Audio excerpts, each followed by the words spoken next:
పదవుల కోసం కాదు, కార్యకర్తల కోసం పనిచేసే నాయకుడు కావాలి.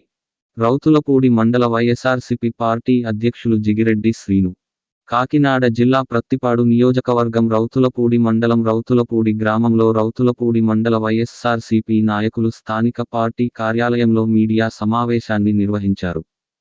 ఈ సందర్భంగా పార్టీ ప్రెసిడెంట్ జిగిరెడ్డి శ్రీను మాట్లాడుతూ, ఇటీవలే పార్టీ అధ్యక్షుడు వైఎస్ జగన్మోహన్ రెడ్డి ప్రత్తిపాడు నియోజకవర్గానికి ఇన్ఛార్జిగా వరుపుల సుబ్బారావును నియమించడం బాధాకరమని, 2014లో వైఎస్ఆర్సీపీ పార్టీలో గెలిచి టీడీపీకి అమ్ముడుపోయాడని, అటువంటి వ్యక్తికి ఇన్ఛార్జ్ పదవి అప్పగించడం కరెక్ట్ కాదని, ఈ విషయంపై అధిష్టానం పునరాలోచించాలని, రానున్న ఎన్నికల్లో మళ్లీ పర్వతశ్రీ పూర్ణచంద్ర ప్రసాద్కి టికెట్ కేటాయించాలని శ్రీను అన్నారు.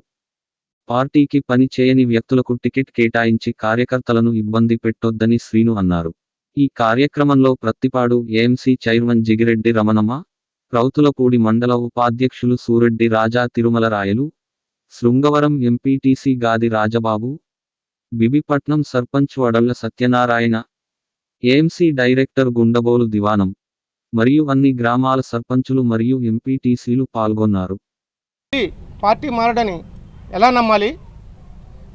అదేవిధంగా మా గౌరవ ఎమ్మెల్యే గారు పర్వత ప్రసాద్ గారికి 2017లో ఈయన వెళ్ళిపోయిన వెంటనే ఇన్ఛార్జిగా ఇస్తే కష్టపడి పార్టీని ప్రజల్లోకి తీసుకెళ్ళి 2019లో ఎమ్మెల్యేగా గెలిచినటువంటి వ్యక్తి పర్వత ప్రసాద్ గారు.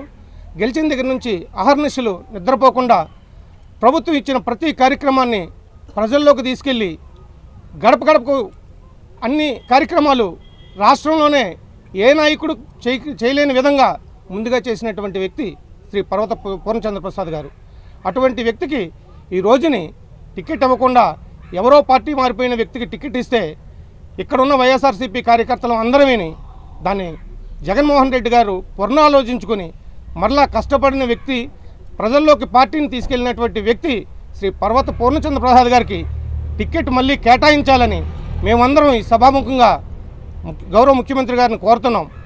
అదే పార్టీ మారిపోయినటువంటి వ్యక్తికి టికెట్ ఇస్తే మేమందరం పునరాలోచించుకుంటాం. ఆ విషయం ఈ సభాముఖంగా గౌరవ ముఖ్యమంత్రి గారికి తెలియపరుస్తున్నాం. మొన్న జరిగినటువంటి సామాజిక సాధికార బస్సు యాత్రలో గౌరవ మంత్రివర్యులు పినిపే విశ్వరూప్ గారు, మేరుగు నాగార్జున గారు, అలాగే ఎంపీ నందిగాం సురేష్ గారు మరలా 2024లో పర్వత ప్రసాద్ గారిదే టికెట్ అని గంటాపదంగా చెప్పడం జరిగింది. దానికి తూట్లు పొడిచి ఈరోజు పార్టీ మారిపోయినటువంటి వ్యక్తికి టికెట్ ఇచ్చి ఇన్ఛార్జిగా ఇచ్చి చేయమంటే దాని విషయంలో జగన్మోహన్ రెడ్డి గారు పునరాలోచించుకొని మరలా మా ఎమ్మెల్యే టికెట్ పర్వత ప్రసాద్ గారికే ఇవ్వాలని సభాముఖంగా ముఖ్యమంత్రి గారిని కోరుతున్నాం. ఇవ్వని పక్షంలో మీ నెక్స్ట్ కార్యాచరణ మరలా ఒకసారి మేము ఆలోచిస్తాం. కానీ ఎప్పటికైనా సరే పర్వత ప్రసాద్ గారు వెంటే ఉంటాం. పర్వత ప్రసాద్ గారే మాకు నాయకుడు. పర్వత ప్రసాద్ గారు ఏం చెప్తే అదే చేస్తాం. వైసీపీ అని కాదండి, మా ఎమ్మెల్యే గారు పర్వత ప్రసాద్ గారు ఏ నిర్ణయం తీసుకుంటే దానికి మేమందరం కట్టుబడి ఉంటాం. మాకున్న జెండా ఒకటేనండి, ఎజెండా పర్వత ప్రసాద్ గారు. ఆయనకి టికెట్ కావాలి, ఆయనకి టికెట్ వస్తుందని ఆశిస్తున్నాం. ఇప్పటికీ పార్టీ అంటే గౌరవం, మర్యాద అన్నీ ఉన్నాయని మాకు జగన్మోహన్ రెడ్డి గారైనా పర్వత ప్రసాద్ గారైనా మహా గౌరవం. ఆ గౌరవాన్ని నిలబెడతారని మాకు సీఎం గారితో నమ్మకంతో మరి ఈ సమావేశం ఏర్పాటు చేయడం జరిగింది.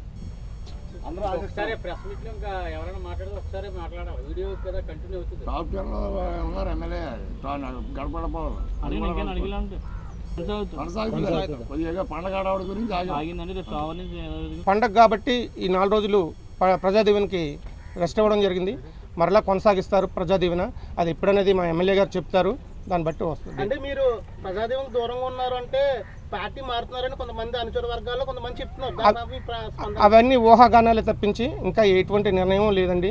మా ఎమ్మెల్యే గారు ఏ నిర్ణయం తీసుకున్నా దానికి మేమందరం కట్టుబడి ఉన్నామని మరీ ఒకసారి మీకు ప్రింట్ మీడియా, ఎలక్ట్రానిక్ మీడియా ద్వారా తెలియపరుస్తున్నాం. ప్రజాదీవెనలో వైసీపీ జెండా లేకుండా జరుగుతుంది కదా, దానికి కారణం ఏంటంటారు? అది ఎమ్మెల్యే గారు ఇప్పటికీ ప్రజాదీవెన అనేది ఆయన పర్సనల్గా చేస్తున్నారండి.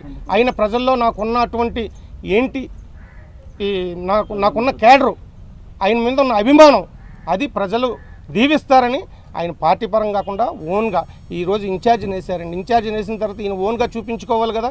అందుకు ఆయనకున్న ప్రజల్లో ఉన్న అభిమానాన్ని ఆయన అలా చూపిస్తున్నారు తప్పించి అలా చేసినప్పుడు పార్టీని వ్యతిరేకించినట్టే కదా, వ్యతిరేకించిన వ్యతిరేకం చేస్తుంది కదా కార్యక్రమం. వ్యతిరేకం కాదు సార్, ఆమోదం లేకుండా చేసినప్పుడు వ్యతిరేకం కదా. వ్యతిరేకం కాదండి, వ్యతిరేకం అనేది అనుకోవద్దు. వ్యతిరేకంగా చేస్తున్నట్టు అందుకే జెండా పెట్టట్లేదని ఆపోహలు నిలబడుతుంది. అది తప్పు, అది కరెక్ట్ కాదండి.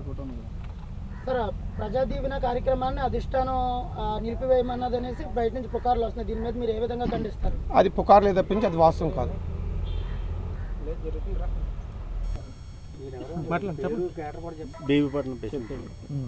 బీబీపట్నం సర్పంచ్గా